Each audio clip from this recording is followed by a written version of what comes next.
గ్రామాల అభివృద్ధి కొరకు కాంగ్రెస్ పార్టీ బలపరిచిన అభ్యర్థులకు ఓట్లు వేసి అధిక మెజారిటీతో సర్పంచులుగా గెలిపించాలని ఎమ్మెల్యే గండ్ర సత్యనారాయణరావు పిలుపునిచ్చారు. రెండో విడత ఎన్నికల ప్రచారంలో భాగంగా భూపాలపల్లి మండలంలోని రామ్నాయక్ తండా, కోంపల్లి, గుడాడ్పల్లి, గోర్లవీడు గ్రామాలలో ఎన్నికల ప్రచారం నిర్వహించారు. సీఎం రేవంత్ రెడ్డి ప్రజా ప్రభుత్వం ఏర్పడిన రెండేళ్లలోనే చాలా అభివృద్ధి, సంక్షేమ పథకాలను అమలు చేసినట్లుగా తెలిపారు. కాంగ్రెస్ బలపరిచిన సర్పంచ్ అభ్యర్థుల గెలుపుకు కలిసికట్టుగా పనిచేయాలి అన్నారు. కాంగ్రెస్ పాలనలో ప్రజలే పాలకులని, ప్రజా సంక్షేమం కోసం ప్రజా ప్రభుత్వం కృషి చేస్తుంది అన్నారు.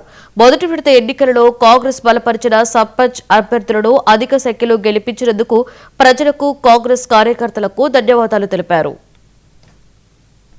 మీ దగ్గరకు వచ్చిన మా అక్కలు, చెల్లెలు, అన్నదమ్ములు ఈ కార్యక్రమంలో పాల్గొన్నటువంటి మీ అందరికీ మా జిల్లా అధ్యక్షుడు ఒక దళిత బిడ్డకి ఇచ్చినాం. అదేవిధంగా మీ వేదిక మీద ఉన్న పెద్ద ఎవరు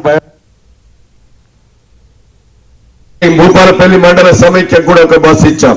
ఆ బస్సును ఆర్టీసీకి అద్దె తీసుకుంది. నెలకు 70,000 రూపాయలు మీ ఖాతాల్లో జమ చేస్తున్నాం. అదేవిధంగా ఈరోజు మీ గ్యాస్ డీలర్లు కానీ, మీ సేవా సెంటర్లు కానీ, పెట్రోల్ బంకులు కూడా ఒక గాంధీనగర్ లో ఇచ్చాం, శాంపేటలో ఇచ్చాం. మీ రోడ్డుకు కూడా ఏదన్నా ప్రభుత్వ భూమి 20 గుంటలు ఉంటే ఇప్పిస్తాం, చూసుకోండి. అదేవిధంగా సోలార్ ఉత్పత్తి కూడా ఇస్తాం, మీరు చూసుకొని వివో సంఘ అధ్యక్షులు మా వెంట పడండి.